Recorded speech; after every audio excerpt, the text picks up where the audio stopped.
இணையத்தின் வாயிலாக உங்கள் ஒவ்வொருவரையும் சந்திப்பதில் நான் மிகுந்த மகிழ்ச்சி அடைகின்றேன்.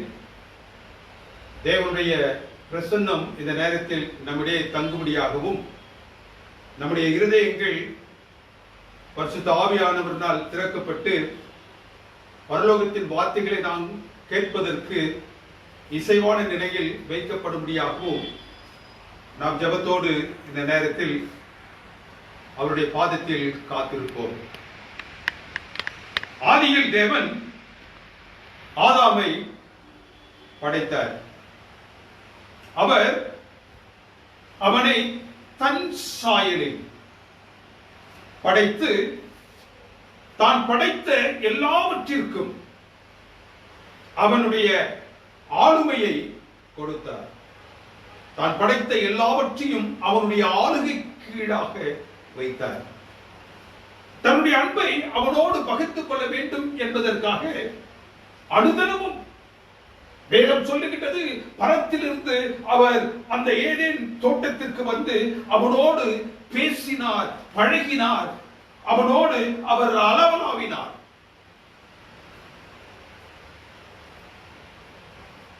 இவ்வளவுக்கு பிறகும்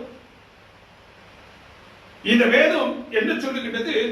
அந்த ஆதாம் பாவம் செய்தார். தேவன் காட்டிய இவ்வளவு பாசத்திற்கும் பரிவுக்கும் பிறகும் பாவத்தில் விழுந்த அந்த ஆதாமை தேடி தேவன் ஏதேனுக்கு வந்தார். அநேக நாட்களாக இந்த பதம் தேவன் தேடி வந்தார் என்ற அந்த பதம் என்னுடைய மனதில் அதிகமாக பாதிப்பை ஏற்படுத்தியது. Why should God come to see him, to seek him? ஏன் தேவன் அவனை தேடி வர வேண்டும்? நீ எங்கே இருக்கிறாய் என்று அவர் ஏதேனில் அவனை தேடி வந்தார் என்று வேதம் சொல்லுகிறது. Why should he seek for him? God is omnipresent. God is omniscient. God is omniscient.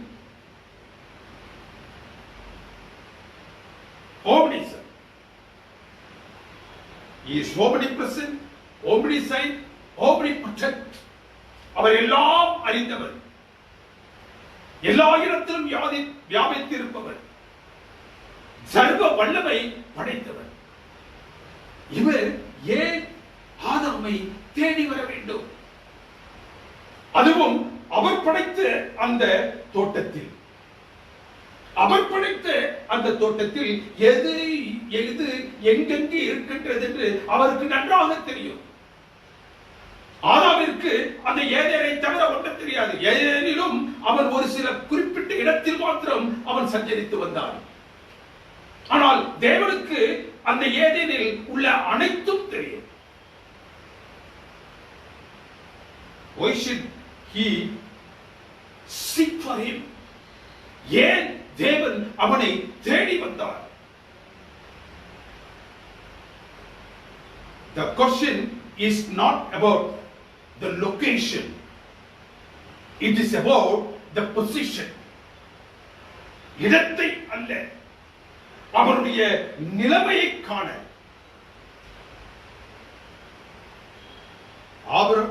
ஆதாம் என்று சொல்லக்கூடிய அந்த எபிரேய பதத்திற்கு அர்த்தம் என்னவென்றால் மனிதன்.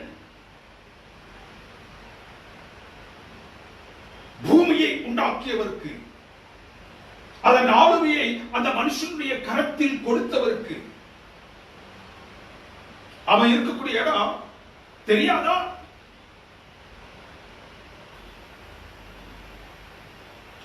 தேவனுக்கு பிரியமானவர்களே, அவன் இருந்த இடத்தை காண்பதற்காக அல்ல, அவன் இருந்த நிலையை காண்பதற்காக அங்கு வந்தார். He came not to see his location but position. அவனுடைய நிலைமையை காணும்படியாக வந்தார். படைக்கும் பொழுது அவர் அவனை வைத்த நிலைமையை அவருக்கு தெரியும். இப்பொழுது அவன் இருக்கக்கூடிய அந்த இழிநிலையை காணும்படியாக அவர் வந்தார். தேவனுக்கு பிரியமானவர்களே, தீமோத்தேயுவின் புத்தகம் 2வது அதிகாரம் 13வது வசனம். 1 தீமோத்தேயு 2வது அதிகாரம் 13வது வசனம் என்ன சொல்லுகின்றது? முதலாவது ஆதாம் உண்டாக்கப்பட்டார், பின்பு ஏவாள் உருவாக்கப்பட்டார். யாரை அவர் முதலாவது உண்டாக்கினாரோ, யாரிடத்தில் அந்த ஆளுகை பொறுப்பை அவர் கொடுத்தாரோ, அவனிடம் இருந்த பொறுப்பை அவன் எப்படி நிறைவேற்றினான் என்பதை காணும்படியாக அவர் வந்தார். 1 தீமோத்தேயு 2வது அதிகாரம் 14வது வசனம் என்ன சொல்லுகிறது? ஆதாம் வஞ்சிக்கப்படவில்லை, ஸ்திரீயானவளே வஞ்சிக்கப்பட்டாள், சாத்தானால் சந்திக்கப்பட்டாள்,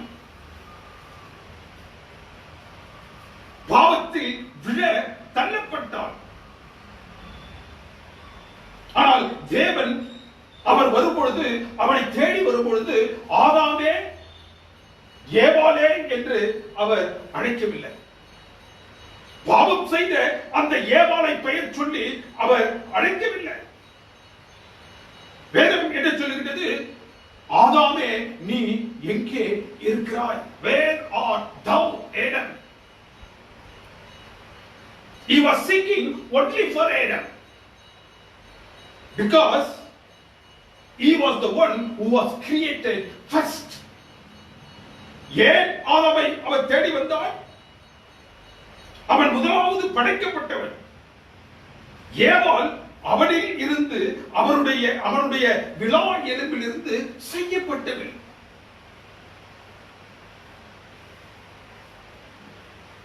ஏவாளின் பாவம் ஒரு சோக கதை, அவ்வளவுதான்.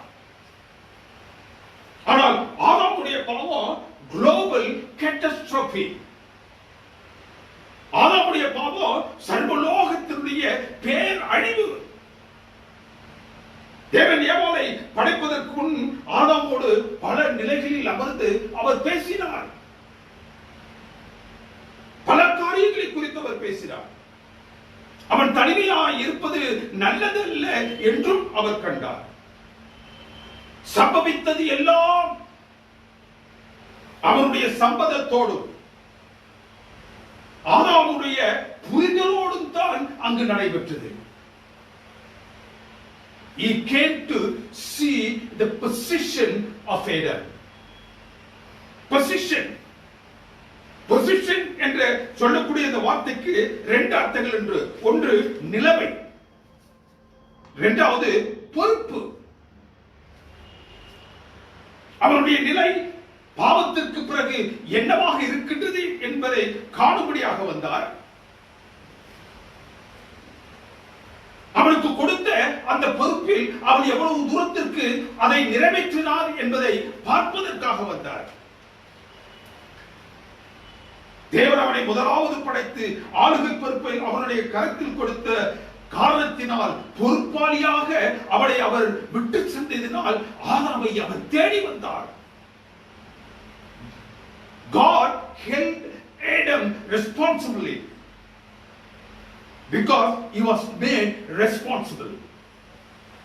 God held Adam responsible because he was made responsible.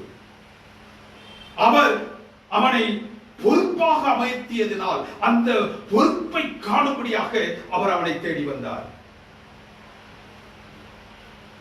எல்லாவற்றிற்கும் மேலாக தேவன் இந்த உலகத்தை படைக்கும் பொழுது, ஆதாமை படைக்கும் பொழுது, இந்த சர்வ லோகத்திற்கும் அவனை ஒரு அஸ்திவாரமாக படைத்தார். He was the foundation. படைக்கப்பட்ட எல்லாவற்றிற்கும் முதன்மையாக படைக்கப்பட்டவன் அவனே. அஸ்திவாரம். எதை கட்டுவதாக இருந்தாலும் சரி, அதை அந்த பவுண்டேஷன்ல இருந்து தான் அவர் கட்டினார். அந்த அஸ்திபாரத்தின் மீதாகத்தான் அவர் எதை செய்ய வேண்டும் என்றாலும் அவர் செய்ய வேண்டும்.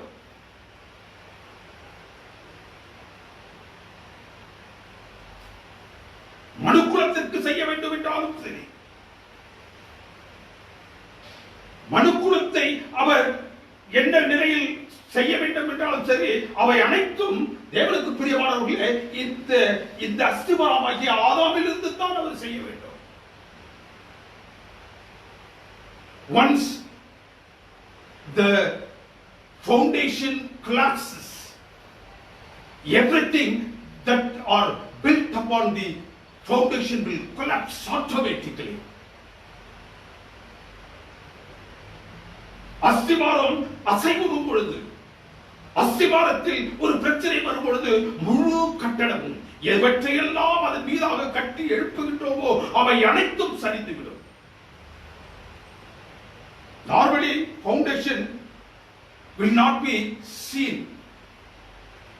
It will not be a fancy one, but it should be a solid one. அஸ்திபாரம் என்பது ஸ்திரமாக இருக்க வேண்டும். அந்த ஸ்திரத்தன்மையை ஆதாமில் இருக்கின்றதா என்பதை அவர் பார்ப்பதற்காக வந்தார். God's question was not about the location, but position of Adam. பாவத்துக்கு பின் தேவன் படைத்த, அவன் நன்றாக அறிந்த இடத்தில், தேவனுக்கு பிரியமானவர்களே, இந்த ஆதாமானவன் சென்று தன்னை ஒளித்துக் கொண்டான். பாவத்துக்கு பிறகு he had no other place to hid himself.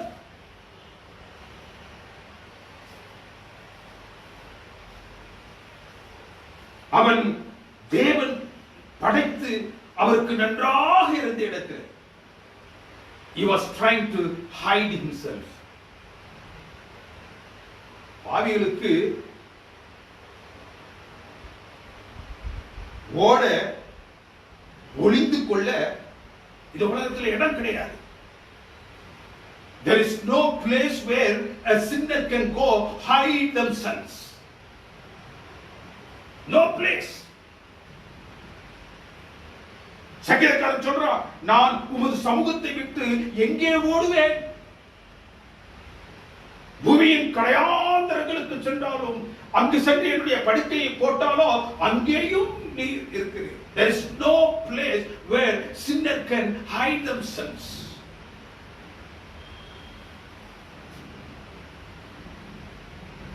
தேவனுக்கு பிரியமானவர்களே, ஆதியாகமத்தின் புத்தகம் 3வது அதிகாரம் 6வது வசனம் என்ன சொல்லுகின்றது? ஸ்திரீ கனியை புசித்து அதை ஆதாமிற்கு கொடுத்தாள். His love toward Eve was greater than the love that he had on God himself. தேவனில் அவன் அன்பு கூறுவதை காட்டிலும் அவன் அதிகமாக அந்த ஸ்திரீயை நேசித்தான். And his responsibility over Eve was lost because of the love that he had on her. அவள் மீது பாராட்டிய அன்பின் நிமித்தமாக, எவ்வளவு தூரத்திற்கு அந்த அன்பை பாராட்டினான் என்பது எப்படி சொல்லுகின்றது? அந்த அன்பு அவளை வீழ்கிட்டுக் கொண்டு செல்லும் வரைக்கும் அவள் மீது பாராட்டிய அந்த அன்பு அவனுடைய பொறுப்பை அவன் உணராது செய்து போட்டது. தேவனுக்கு பிரியமானவர்களே, the first lesson that we learn from this part of the scripture is you cannot run away from the presence of the God. You cannot run away from God.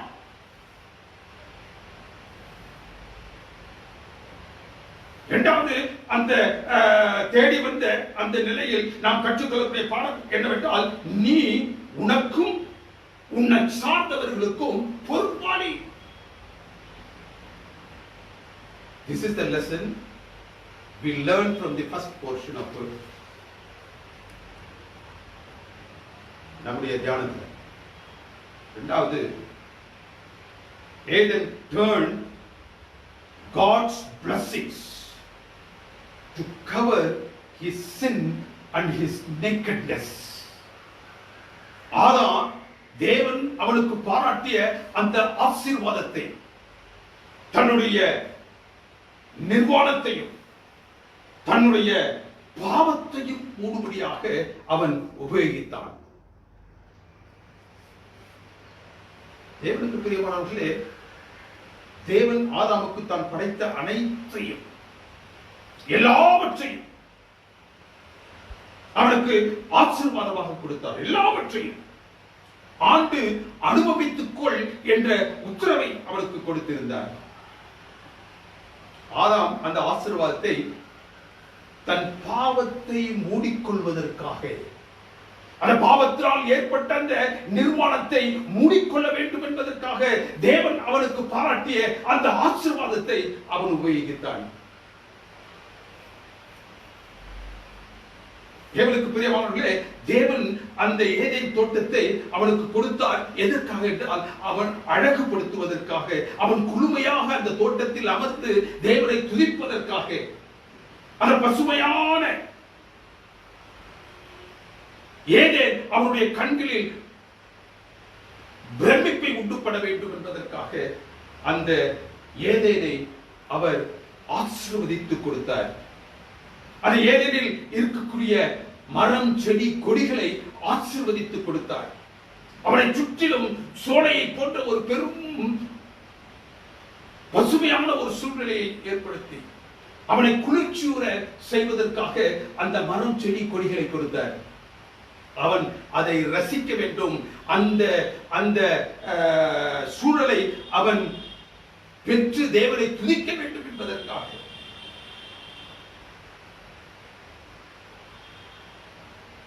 ஆனால் இங்கு ஆதாம் என்ன செய்தான்?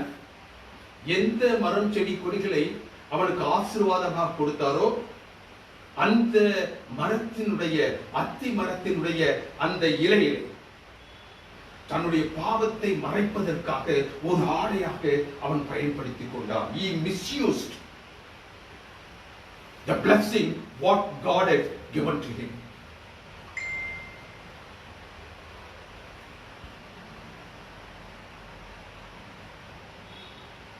மரத்தில் இருந்த நன்மை தீமை அறியத்தக்க கனியை அவன் புசித்தான், வீழ்ந்தான். அந்த பாவத்தின் நிர்வாணத்தை மறைப்பதற்கு அவன் இலைகளால் ஒரு ஆடையை செய்து அவன் அணிந்து கொண்டான். இங்கு வேதம் என்ன சொல்லுகிறது? தேவன் அவனுக்கு கொடுத்த எச்சரிப்பு, இந்த கனியை நீ புசிக்கும் நாளில் சாகவே சாவாய், மரணம் உன்னை சந்திக்கும். அவன் மரணத்தை சந்தித்த மாத்திரத்தில் தானே அவன் அவனை பார்க்கின்றான். அவன் நிர்வாணமாக இருந்தான். அவனுடைய கண்களுக்கு அவனுடைய நிர்வாணம் தெரிந்தது. இப்போ as long as he was going by the direction of divine path, தெய்வீக வழிநடத்தின் வாயிலாக அவன் செல்லும் பொழுதெல்லாம் இந்த காரியங்கள் எல்லாம் அவனுக்கு தெரியல. அவனுடைய உடலில் இருக்கக்கூடிய ஆடையை குறித்து அவன் கவலையுறாது இருந்தான். பாவத்தை செய்த மாத்திரத்தில் தானே. வேதம் என்ன சொல்லுகின்றது? அவன் தன்னுடைய நிர்வாணத்தை பார்த்தான். மரணம், நிர்வாணம் என்பதெல்லாம் அவனுக்கு புதுசா இருந்துச்சு. ஒரு வித்தியாசமான ஒன்றாக அது இருந்துச்சு. இந்த நிர்வாணத்தை பார்த்த மாத்திரத்தில் அவன் அந்த நிர்வாணத்தை மூடுவதில் தான் ரொம்ப பிஸியா இருந்தான். He was so very busy covering his nakedness. மரணத்துக்கான அந்த அந்த நிலையை அவன் அறியாது. வழி காண முடியாது அவன் அங்கு இருந்தான். தேவனுக்கு பிரியமானவர்களே, அந்த மரணத்திற்குள் தான் இந்த நிர்வாணம் இருக்கின்றது என்பதை அவன் அறிந்து கொள்ளவில்லை. வித்தியாசமான சூழலில் அவன் தேவனிடம் சென்று அவன் என்ன செஞ்சிருக்கணும், அவரிடத்தில் இதை பற்றி கூறியிருக்க வேண்டாம். அவன் தன் நிர்வாணத்தை மறைக்க முயன்றானே தவிர அந்த நிர்வாணம் உண்டானதற்கான காரணத்தை அறிந்து கொள்வதற்கு அவன் தேவனுடைய சமூகத்தில் செல்ல. அந்த பாவத்திற்கான பரிகாரம் தேவனுடைய கரத்தில் இருக்கின்றது என்பதை அவன் உணர்ந்து கொள்ளவில்லை.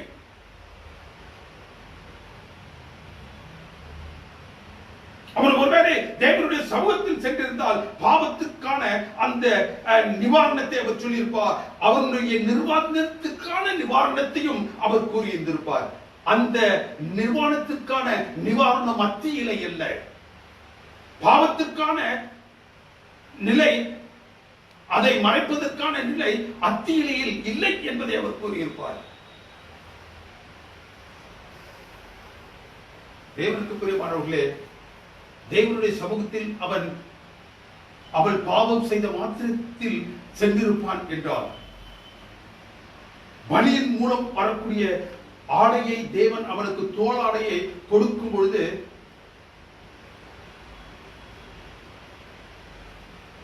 ரத்தம் சிந்துதல் இல்லாமல் பாவ மன்னிப்பு இல்லை என்ற ஒரு நிலையை அவன் அறிந்திருக்கிறான். தன் நிர்வாணத்தை மறைத்தும் இந்த வேதத்தின் பகுதியிலே நாம் வாசிக்கும் பொழுது அந்த அனுபவத்தில் இந்த ஆதாம் தன்னுடைய நிர்வாணத்தை அத்தி இலைகளால் மறைத்த பிறகும் தேவனுடைய சமூகத்தில் அவன் சென்று நின்ற மாத்திரத்தில் தானே என்ன சொல்லுகின்றான், நான் நிர்வாணமாக இருக்கின்றேன். தேவன் கேட்கிறார், அதை யார் உனக்கு சொன்னது?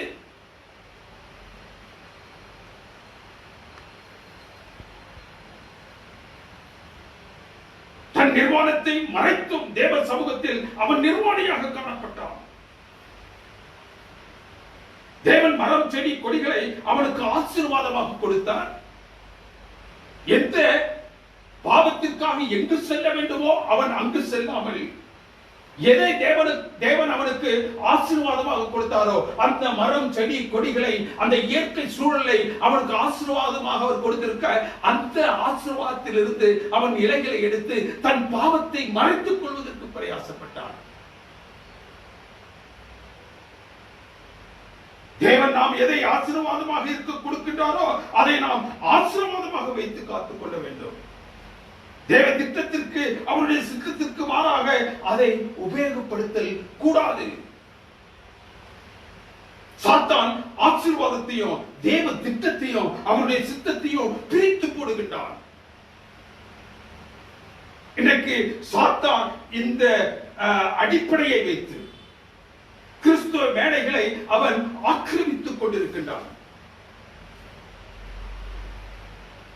எங்கு பார்த்தாலும் gospel, blessing gospel, ஆசீர்வாதத்திற்கு தேவன் இது உலகத்திற்கு கொடுத்திருக்கக்கூடிய அந்த நித்தியம் என்று சொல்லக்கூடிய நற்செய்தியை சொல்லாமல் இந்த உலகத்தில் வாழ்வதற்கேற்ற ஆசீர்வாதங்களை குறித்து சாத்தான் சொல்லி இன்றைக்கு கிறிஸ்துவ மேடைகளை அவன் என்ன செய்கிறான், ஆக்கிரமித்துக் கொண்டிருக்கின்றான். How to identify God's blessings then? எப்படி தேவனுடைய ஆசீர்வாதத்தை நீங்களும் நானும் அது தேவனுடைய ஆசீர்வாதம் தான் என்று அறிந்து கொள்ள முடியும்? தேவனுடைய ஆசீர்வாதத்தை அவரது சத்தியம் அதற்கு மாறான வகையில் இன்று சாத்தான் உபயோகித்து வருகின்றான். தேவனுடைய ஆசீர்வாதம் என்றால் என்ன? தேவனுடைய ஆசீர்வாதம், the blessings of God should lead one to eternity.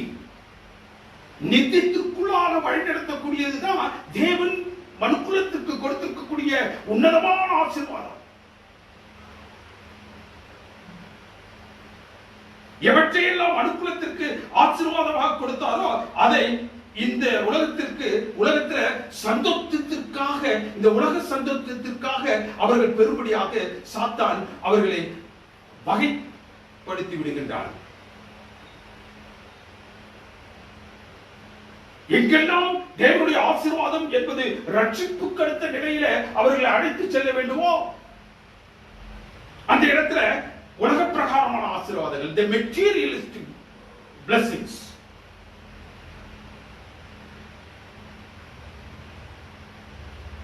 அதை காட்டி இன்றைய நாட்களில் தேவனுடைய சத்தியத்தை அவர்கள் உணராத வண்ணம் தேவியனுடைய சத்தியத்திற்கு அப்பால் இந்த உலகத்தை அவன் தள்ளி சென்று விடுகின்றான்.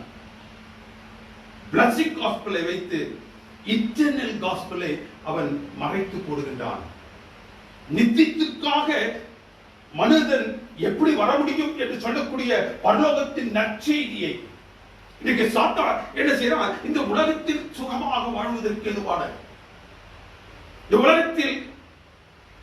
இந்த உலகத்திற்கு அடுத்த ஆசீர்வாதங்கள் என்னவெல்லாம் உண்டோ அவற்றையெல்லாம் தேவனுடைய பிள்ளைகளுடைய கண்களில் காண்பித்து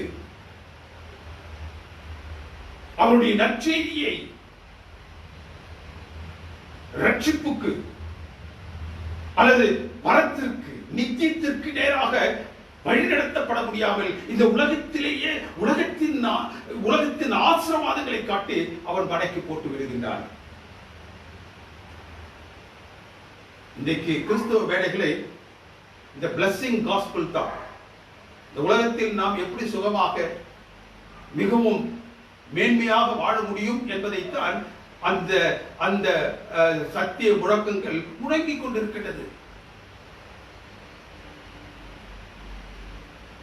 பரலோகத்தின் பாதையை காட்டக்கூடிய, ரட்சிப்பின் வழியை காட்டக்கூடிய, நித்தியத்திற்கான எந்த ஒரு வழியையும் இன்றைய உலகில சாத்தான் மக்களிடத்தில், தேவனை அறியாத மக்களிடத்தில் அதை கொண்டு செல்வதற்கும் தேவனை அறிந்த மக்கள் அதை ஏற்றுக்கொள்வதற்கும் அவன் விடுவதில்லை. He does not want anybody to be saved. அந்த பரத்திற்கு யாரும் சென்றுவிடக் கூடாது என்பதற்காக இந்த உலகத்திலேயே இந்த உலகத்தின் ஆசாபாசங்களுக்கு இந்த உலகத்தினுடைய மேன்மையான காரியங்களை காட்டி இன்றைக்கு தேவனுக்கு பிரியமான எத்தனையோ குடும்பங்களை அவன் படைக்கு போட்டு வைத்திருக்கிறார். Only the blessing gospel is preached, not the eternal gospel. பரத்திற்கு நேராக ஒரு மனிதரை எப்படி அந்த பரத்திற்கு சேர்க்க முடியுமோ அந்த நற்செய்தியை குறித்து எந்த கிறிஸ்துவ மேடைகளும் இந்த நாட்டில் பேசுவதில்லை.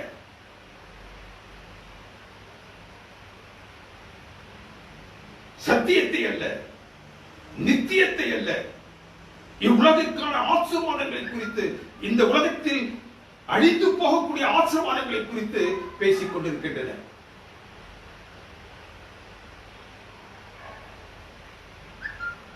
தேவனுக்கு பிரியமானவர்களே, ஆதாமை தேவன் ஏதேனில் வைத்தார். God kept Adam in Eden. எதற்காக? To produce and to protect. To produce and to protect, to cultivate and to guard the garden. அவருடைய பொறுப்பின் கீழாக கொடுக்கப்பட்ட அந்த நிலையில் அவர் உற்பத்தியை காண ஆசித்தார். அவர் என்ன சொல்றாரு? ஆதியாகமத்தின் புத்தகம் 2வது அதிகாரம் 15வது வசனம் என்ன சொல்லுகிறது? தேவன் மனிதனை ஏதேனில் அழைத்து வந்து அதை பண்படுத்தவும் காக்கவும் வைத்தார். To cultivate and to guard, to produce things and to protect the garden. To protect and to produce, to cultivate and to guard the garden.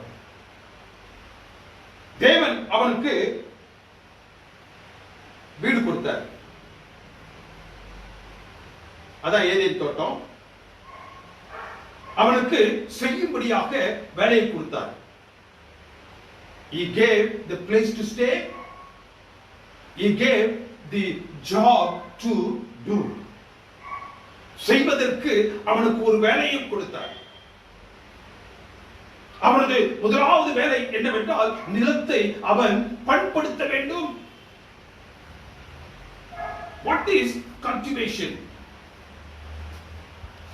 What is cultivation?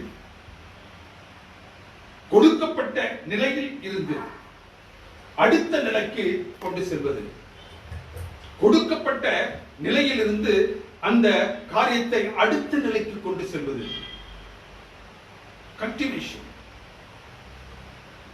உழுது பயிரிட்டு விளைச்சலை கொண்டு வருவது, ஒரு நிலையில் இருந்து மற்றொரு உயர்ந்த நிலையை அடைவதுதான் கல்டிவேஷன்.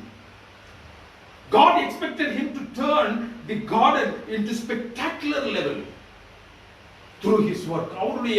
அவனுக்கு கொடுக்கப்பட்ட அந்த வேலை நிமித்தமாக அவன் என்ன செய்யணும், அந்த ஏதேனில் அதனுடைய நிலையிலிருந்து மேம்பட்ட ஒரு உயரிய நிலைக்கு கொண்டு செல்ல வேண்டும் என்று தேவன் ஆசித்தார். ஆகவே தான் அவனிடத்தில் சென்றார் பண்படுத்தும்படியாக.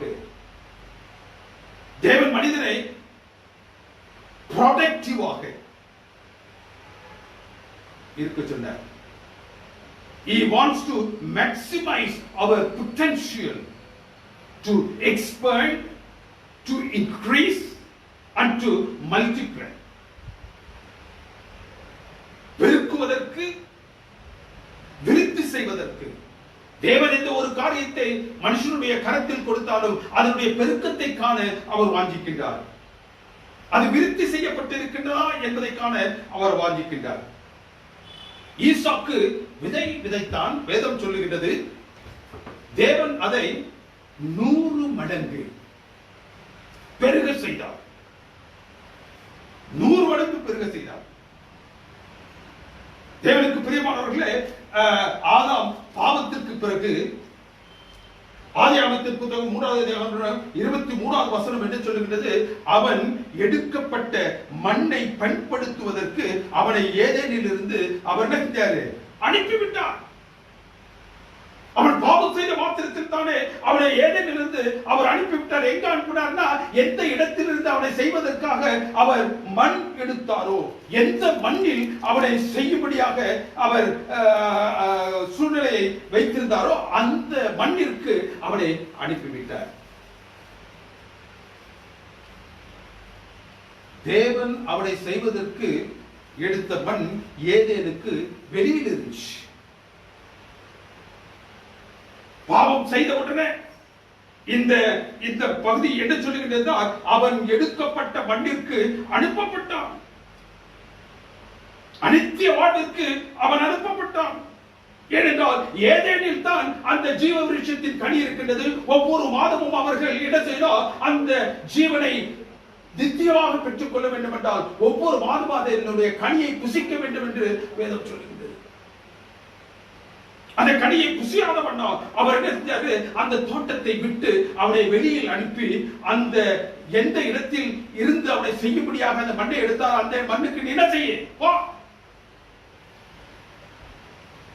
பாவம் தேவனுடைய திட்டத்தை அவரது வாழ்வில் இருந்து எடுத்து போட்டார். அவருடைய திட்டம் என்ன?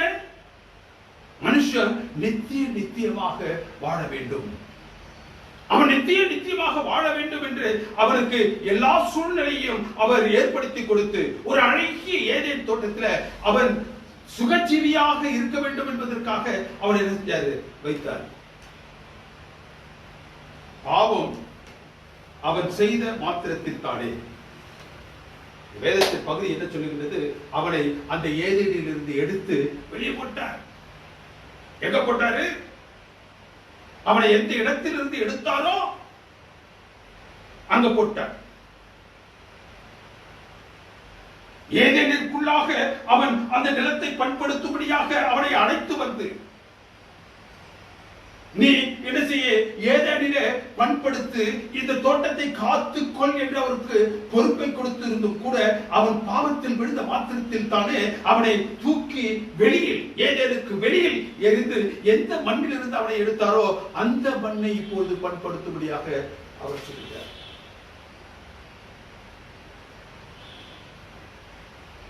மறுபடியும் ஏதேனுக்குள் அவன் போக வேண்டும் என்றால் அதிகாரம் 24வது வசனம் என்ன சொல்கின்றது? ஜீவ விருட்சத்தின் கனி இருக்கும் இடத்திற்கு போகும் வழியை காவல் செய்து கொண்டிருக்கும் அந்த கேருபீன்களையும் வீசிக் கொண்டிருக்கக்கூடிய அந்த சுடரொளி பட்டயத்தையும் அவன் கடந்து செல்ல வேண்டும். எப்படி? கேருபீன்களை கடந்து சுடரொளி பட்டயத்தோடு இருக்கக்கூடியவர்களை கடந்து அவன் எப்படி போக முடியும்? பாவத்துக்கு பின் ஏதேனுக்கு அவன் வர வேண்டும் என்றால் சுடரொளி பட்டயத்தை கடந்து அவன் வர வேண்டும். பாவத்தின் சம்பளமாகிய அந்த மரணத்தை ஜெயித்தவனாக அவன் வர வேண்டும்.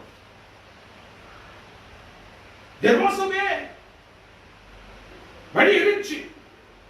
அந்த வழியில் வைக்கப்பட்டிருந்த அந்த பட்டயத்தை, மரணத்தை அவன் கடந்து செல்ல வேண்டும் என்றால் ஒரே ஒரு பாஸ்வேர்டு, blood of Jesus. இதை ஆதாமுக்கு வலியுறுத்துவதற்கு தேவன் அவனுக்கு தோளுடையை கொடுத்தார். ஏன் தோளுடையை கொடுத்தார்? நீ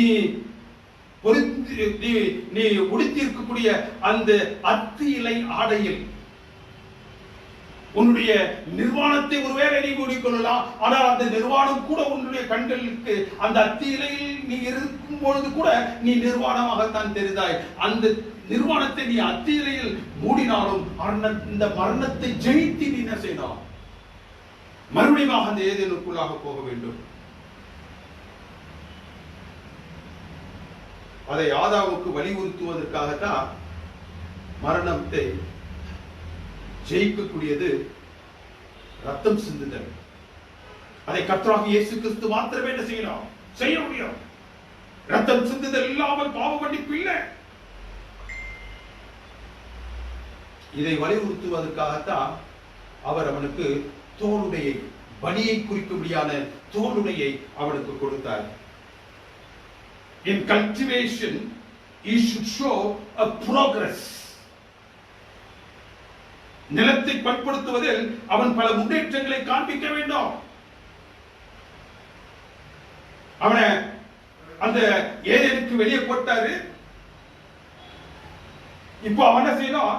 அவனுடைய நெற்றி வேர்வை நிலத்தில் சிந்தும்படியாக அதை பண்படுத்த வேண்டும். எவ்வளவு தூரத்திற்கு அவன் பண்படுத்த வேண்டும், எவ்வளவு ஆழமாக, எவ்வளவு துரிதமாக அவன் பயன்படுத்த வேண்டும். அப்படி என்றால் அவன் ஒரு நிலையை அவனுக்கு கட்டளையிட்டார்.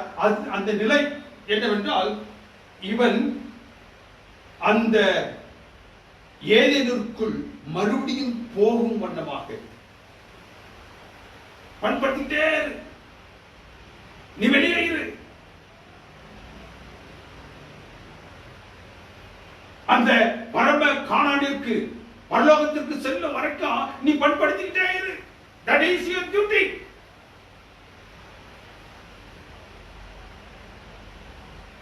தேவனுக்கு பிரியமானவர்களே, தேவன் அவனுக்கு என்ன சொல்லியிருந்தார்?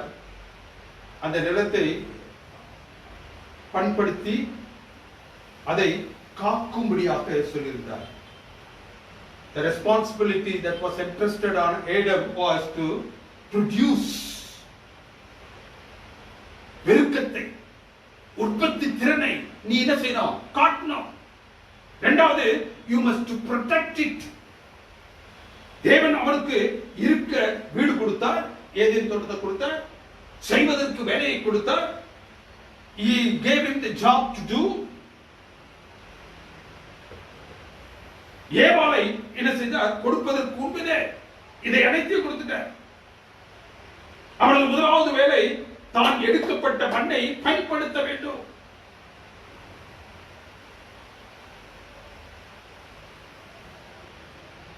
To produce and to protect. உற்பத்தி திறனை அவன் முதல் காட்டணும். இரண்டாவது, அந்த நிலத்தை அவன் பாதுகாக்கணும். தேவனுக்கு பிரியமானவர்களே, you should protect the land. You should protect the garden of Eden. அவனுக்கு முதலாவது கொடுக்கப்பட்ட வேலை produce and to protect. நீ நிலத்தை பண்படுத்து, அதில் நீ என்னென்னலாம் செய்ய முடியுமோ அதை எல்லாம் நீ செய்ய. இரண்டாவது, இந்த நிலத்தை நீ பாதுகாத்துக்கொள். ஏதேனை நீ பாதுகாத்துக்கொள். எதிலிருந்து பாதுகாப்பது? அது அவன் மாத்திரம் தான் இருக்கான். எதிலிருந்து அவன் அந்த ஏதேனை பாதுகாக்க வேண்டும்? அவனும் ஸ்திரீயானவரும் இருக்கும் பொழுது வேறு யாரும் இல்லாத ஒரு நிலையில அந்த நிலத்தை அவன் யாருடைய கரத்திலிருந்து அவன் பாதுகாக்க வேண்டும்? சாத்தான் ஏதேனுக்குள் அவர்களுக்குள்ளாக வருவதற்கு அவன் வகை தேடிக் கொண்டிருக்கின்றான் என்பதை அவர் அவனுக்கு உணர்த்தினார். அதான் சொன்னார், you be cautious, you be protective, so that Satan will not enter into the garden. You are responsible for keeping it. நீ இந்த ஏதேனுக்குள்ளாக சாத்தான் வர முடியாத அளவிற்கு நீ அந்த ஏதேனை காத்துக்கொள். அவன் உன்னுடைய மனைவியின் மூலமாக உள்ளே வர காத்துக் கொண்டிருக்கின்றான். எல்லா விதமான எச்சரிப்பையும் அவனுக்கு அவர் கொடுத்திருந்தார். Provision and protection. Provision and protection was a responsibility given to Adam. நான்காவதாக, Adam was given a command. அவனுக்கு முதலாவது வீடு கொடுத்தார், ஏதேன் தோட்டத்தை கொடுத்தார். இரண்டாவது வேலையை கொடுத்தார், நிலத்தை பண்படுத்த முடியாத வேலையை கொடுத்தார். அதற்கு பிறகு அவனுக்கு ஒரு நல்ல துணையை கொடுத்தார், மனைவியை கொடுத்தார். கடைசியாக இப்பொழுது என்ன செய்கிறார்? ஒரு கட்டளையை கொடுக்கின்றார். ஏன் இந்த கட்டளை? அவர்கள் ஏதேனில் சந்தோஷமாக இருக்கணும். To keep them happy. அவர்களை எப்படி படைத்தாரோ, அவர்கள் எந்த நிலையில் இருக்க வேண்டும் என்று அவர் ஆசைத்தாரோ அந்த நிலையில் அவர்கள் இருக்க வேண்டும், சந்தோஷ ஜீவிகளாக இருக்க வேண்டும் என்பதற்காக தேவனுக்கு பிரியமானவர்களே அவர்களுக்கு அவர் ஒரு கட்டளையை கொடுத்தார். அவர்களை படைத்து அவர்கள் எப்படி இருக்க வேண்டுமோ அப்படி இருக்க வேண்டும், சந்தோஷமாக இருக்க வேண்டும், சமாதானமாக இருக்க வேண்டும், மகிழ்ச்சியாக இருக்க வேண்டும் என்பதற்காக அந்த கட்டளையை கொடுத்தார். வேற எதற்கும் இல்லை.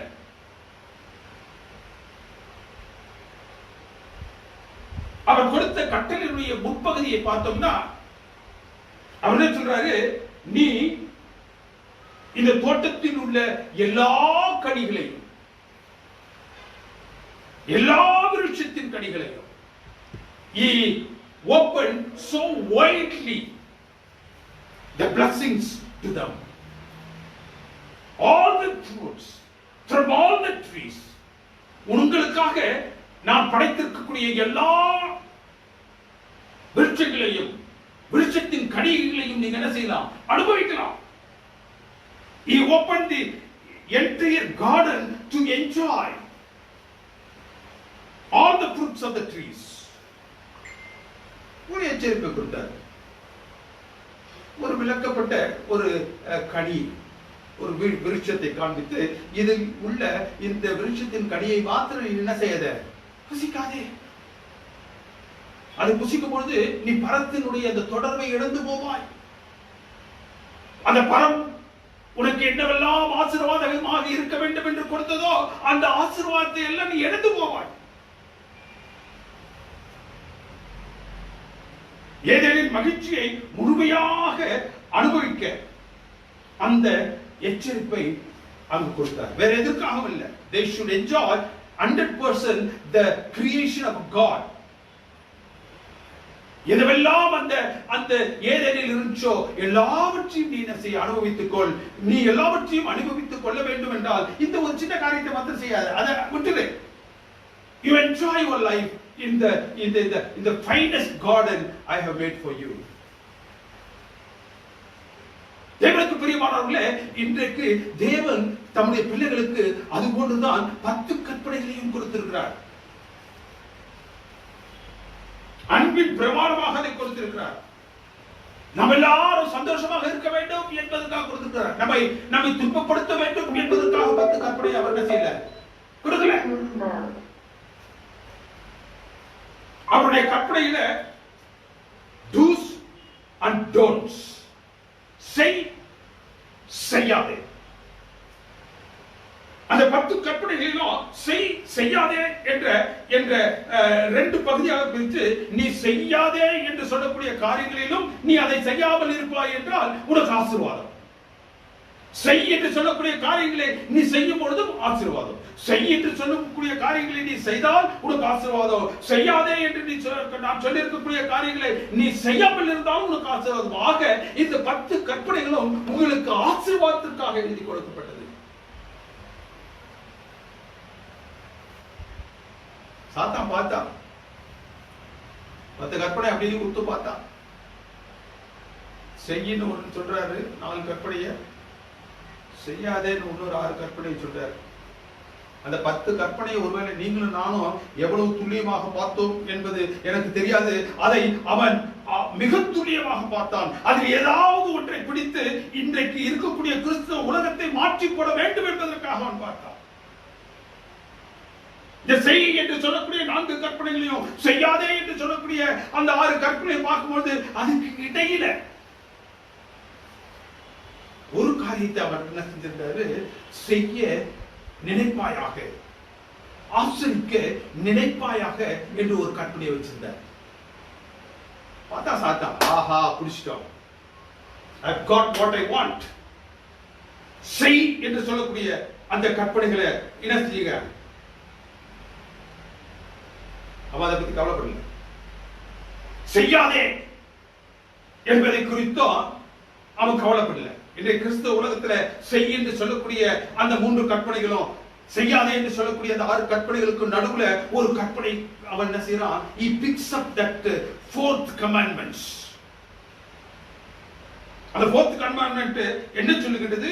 அதை சொல்லும்போது தேவன் சொல்லுகிறார், to remember, ஆசரிக்க நினைப்பாயாக.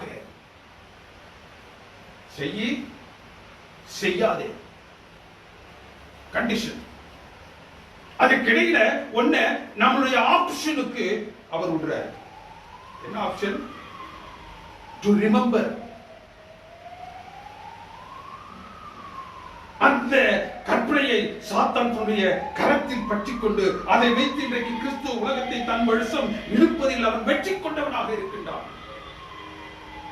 4வது கற்பனை, அந்த ஓய்வு நாள் கற்பனையை வைத்துக் கொண்டு இந்த வீழ்ச்சியை, ஏதேனில் எப்படி அவர்களுக்கு அந்த ஒரு வீழ்ச்சியை கொண்டு வந்தாரோ அதே போன்று இன்றைக்கு கிறிஸ்தவ உலகத்தில் கிறிஸ்தவ மக்களை அவன் வீழ்த்துபடியாக எடுத்துக்கொண்ட அந்த 4வது கற்பனை,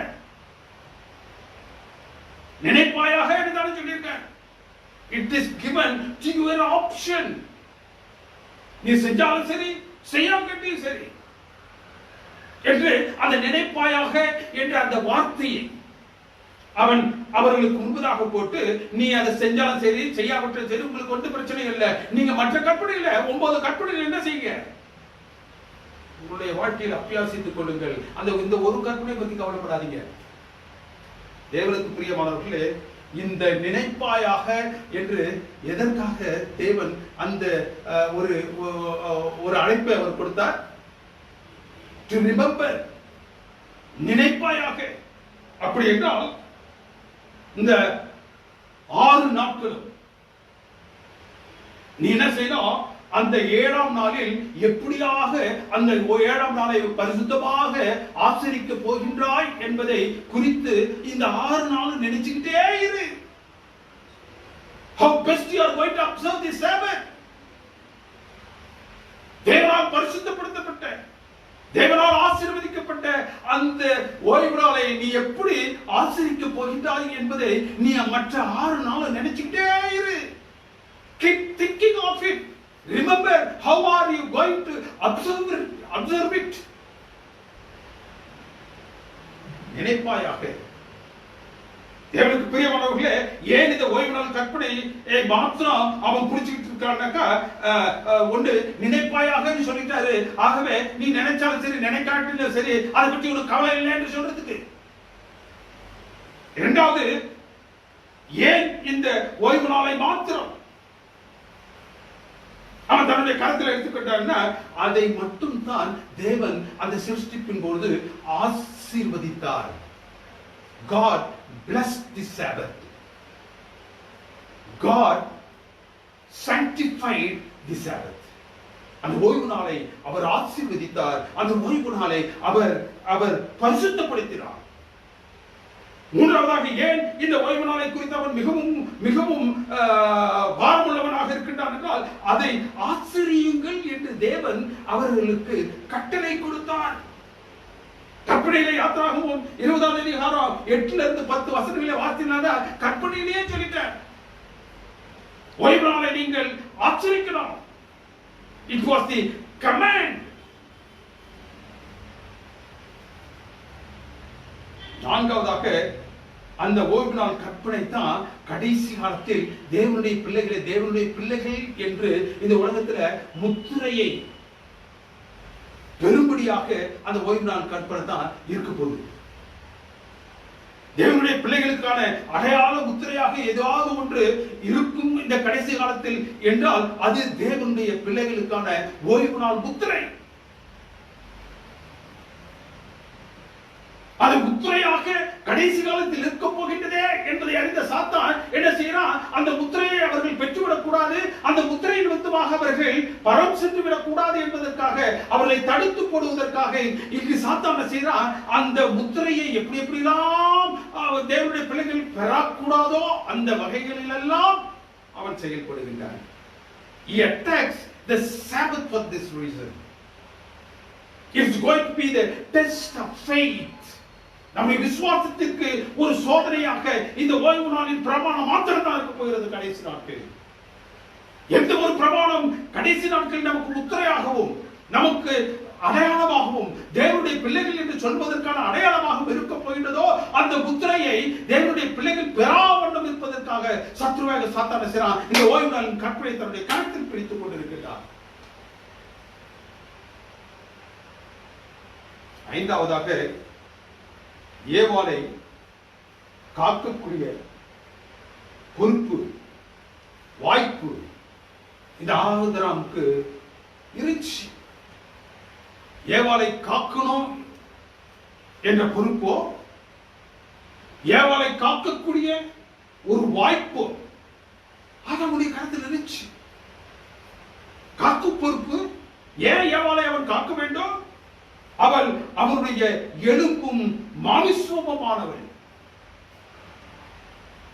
தேவனால் துணையாக அவனுக்கு கொடுக்கப்பட்டவள்.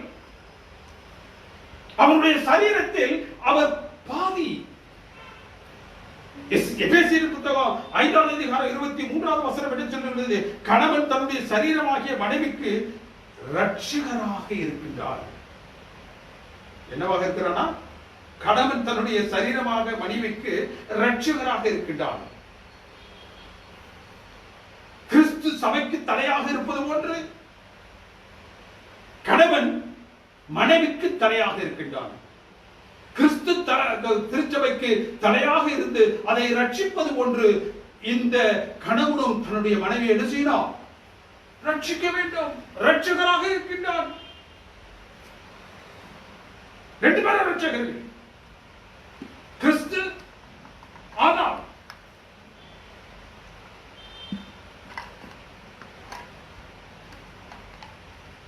கணவன் தன்னுடைய சொந்த மாமிசத்தை எப்படி விட்டுக் கொடுக்க முடியும்? அந்த சொந்த மாமிசத்தை அவன் போஷித்து வழிநடத்த வேண்டுமே, ரட்சிக்க வேண்டுமே, பாவத்திலிருந்து மீட்க வேண்டுமே. தேவனுக்கு பிரியமானவர்களே, இந்த ஏவாளானவள் அந்த கனியை புசித்த மாத்திரத்தில் தானே கீழ்ப்படியாமையினால் பாவத்தை அவள் பெற்ற உடனே அவன் அவளை காப்பாற்றி இருக்க வேண்டும். அவளை காக்கும் வாய்ப்பு அவனிடத்தில் இருந்துச்சு. ஏவாளை காக்க முடியும் என்று சொல்லக்கூடிய வாய்ப்பு இருந்துச்சு அவன்கிட்ட. எப்படி? தேவனோடு அவன் முகமுகமாக பேசக்கூடிய ஒரு பெரும் பாக்கியத்தை, வாய்ப்பை பெற்றவனாக இருந்தான். He was able to communicate with the Lord face to face.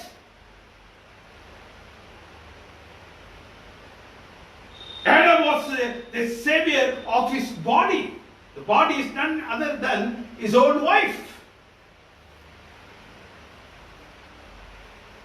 He should have saved her as a savior. His body is his wife. அவன் தேவனிடத்தில் அவளை கொண்டு சென்று இருக்க வேண்டும். தேவனுடைய பாதத்தில் அவளுக்காக அவன் மன்றாடுதலை மேற்கொண்டிருக்க வேண்டும். எவ்வளவு தூரத்திற்கு அவன் அந்த மன்றாடுதலை செய்திருக்க வேண்டும் என்றால், அவளை தேவன் மன்னிக்கும் வரைக்கும் அவருடைய பாதத்தை பிடிச்சுக்கிட்டு விடாமல் இருக்கணும். நீர் ஆசீர்வதித்தால் ஒழிய நான் உன்னை விடமாட்டேன் என்று யாக்கோபு சொன்னது ஒன்று. I will never leave thee. அவளுடைய மாமிசத்தில் மாமிசமாக இருக்கின்றார்.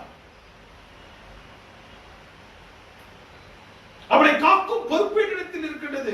ஆகவே நீர் அவளை இனசிவ மன்னியும் என்று தேவனுடைய பாதத்தில் அவன் மன்றாடி இருக்க வேண்டும். அப்படி அவன் செய்யாமல் அவன் என்ன செய்தான் என்றால், அவனும் அவளோடு சேர்ந்து புசித்து பாவம் செய்தான். He preferred her more than he preferred God.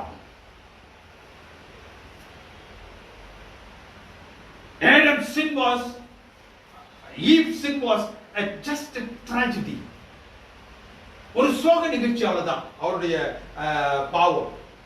But Adam's sin was global catastrophe.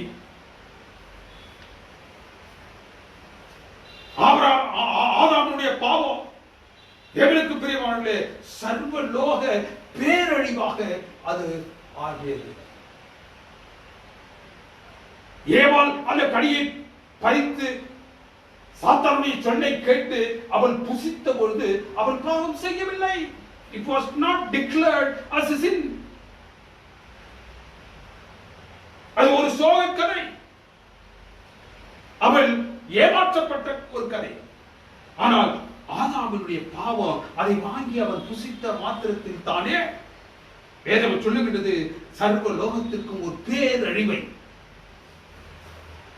கொண்டு வந்தார். ஏவாள் புசிக்கும் பொழுது பாவத்தில் விழல, அதை ஆதாம் புசிக்கும் பொழுது இருவர் விழுந்தார்கள். தேவனுக்கு பிரியமானவர்களே, as a foundation, அஸ்திவாரம், as the one who was created first, முதலாவது படைக்கப்பட்டவன் என்ற நிலையில், as a person entrusted with the responsibility, he failed miserably. ஆதாம் அவனை தேவன் ஒரு ஃபவுண்டேஷனாக வைத்தார். ஆதாமை முதலாவது அவர் சிருஷ்டித்தார், முதல் மனிதன். அவரிடத்தில் எல்லா ஆளுகையும் கொடுத்தார், அஸ்திபாரமாக வைத்தார், முதலாவது சிருஷ்டித்தார், அவரிடத்தில் எல்லா ஆளுகையும் பொறுப்பையும் கொடுத்தார். But he failed miserably. தோற்று போனான், விழுந்து போனான். முதலாம் ஆதாம் விழுந்து போனார். தேவன் இரண்டாவது ஆதாமை எழுப்பினார், செகண்ட் ஏகம். எதையெல்லாம் அந்த முதலாம் ஆதாம் இழந்தானோ அதையெல்லாம் இவன் பெற்றான். ஏனெனில் கிழக்கு வாசலில் நின்று கொண்டிருந்த கேருபீன்கள் அவர்கள் களத்தில் இருந்த சுடரொளி பற்றியும் அதை கடந்து செல்வதற்கு எப்படி கடந்து செல்ல முடியும், மரணத்தை மரணத்தினால் ஜெயிக்க வேண்டும் என்ற பரலோகத்தின் ஏதியை அறிந்த அந்த இரண்டாவது ஆதாம் மரணத்தினால் அந்த மரணத்தை வென்று ஏதேனுக்குள்ளாக சென்றிருக்கிறார். The first Adam got us out from the garden. The second Adam took us in.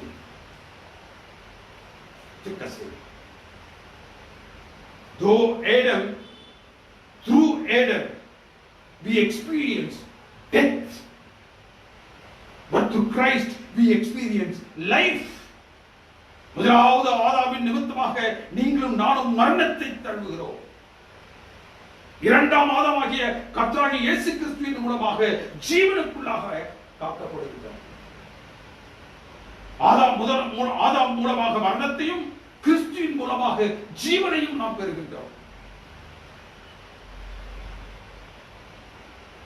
1 கொரிந்தியர் 15:22 பவுல் அறிக்கைப்படுறார். அது முடிவில் என்ன சொல்றாரு? As in Adam all died, so in Christ all will be made alive. எப்படி ஆதாமில் நீங்கள் நான் எல்லோரும் மரிக்கிட்டோமோ, கிறிஸ்துவில் நாம் எல்லோரும் என்ன செய்வோம்? எழுப்புவோம், உயிர்ப்பிக்கப்படுவோம்.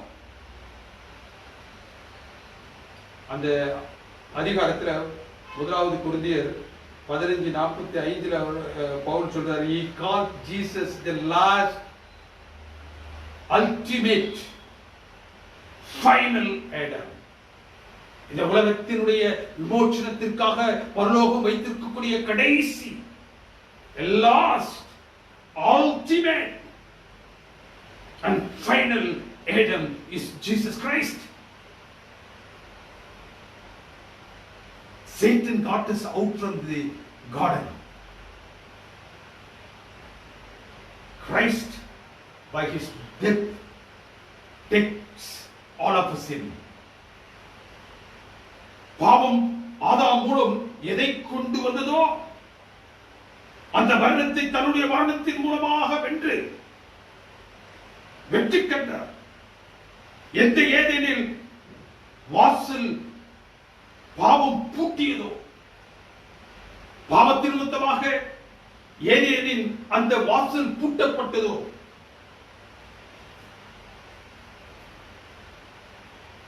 அந்த வாசலை கிறிஸ்து தன்னுடைய மரணத்தின் மூலமாக திறக்கிறார். முதலாம் ஆதாம் நாம் இழந்ததை எல்லாம் இரண்டாவது ஆதாம் நமக்கு பெற்று தருகிறார்.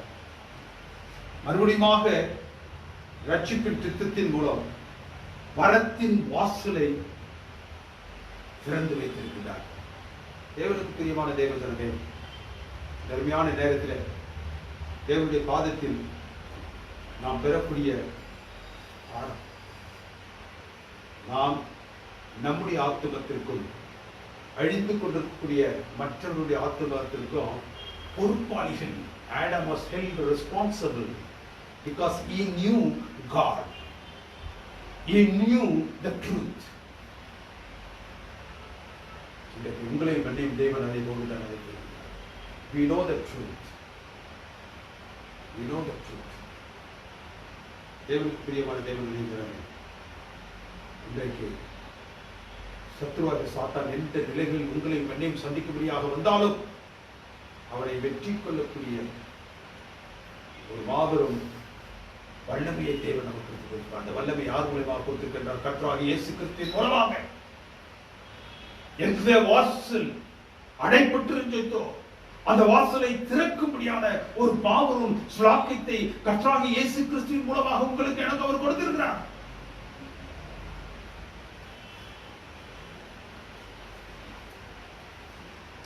இந்த வாசல் வழியாக பிரவேசிப்பதற்கு தேவன் நம்முடைய கரங்களில் கற்பனையை கொடுத்திருக்கிறார். இந்த கற்பனை எப்படியாவது ஒழித்து போய்விட்டது, அப்படி இப்படின்னு சொல்லி சத்துருவாகிய சாத்தான் எந்த நிலையில் நம்முடைய மனங்களில் பேசினாலும் வேதம் சொல்லுகின்றது, கற்பனையை அழித்து போடுவதற்கல்ல, அதை நான் to establish it I have come. அதை நிறைவேற்றுவதற்காகவே நான் வந்தேன் என்று சொல்லுகிறார். எப்படியெல்லாம் சத்துருவாகிய சாத்தான் உங்களை மன்னியும் சந்திக்கும்படியாக வந்தால், தேவனுக்கு பிரியமான தேவஜனமே, அவனை வெற்றி கொள்ளக்கூடிய ஒரு மாபெரும் வலிமையை தேவன் தன்னுடைய பிள்ளைகளுக்கு கொடுத்திருக்கிறார். அவர்கள் அவருடைய வழியில் நடக்கும்படியாக தங்களை ஒப்பு கொடுக்கும்போது அப்பேற்பட்ட சிலாக்கியத்தை தேவன் தன்னுடைய பிள்ளைகளுக்கு கொடுத்ததை நான் உங்கள் அனைவரையும் என்னுடைய ஜபங்களில் நான் ஏற்றுக்கொள்கிறேன். இந்த நேரத்திலும் ஒரு விசேஷித்த பாடலை என்னுடைய மகள் ரபோவி கிரேஸ் அவர்கள் நமக்கு வழங்குவார்கள்.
தலைகளை தாழ்த்தி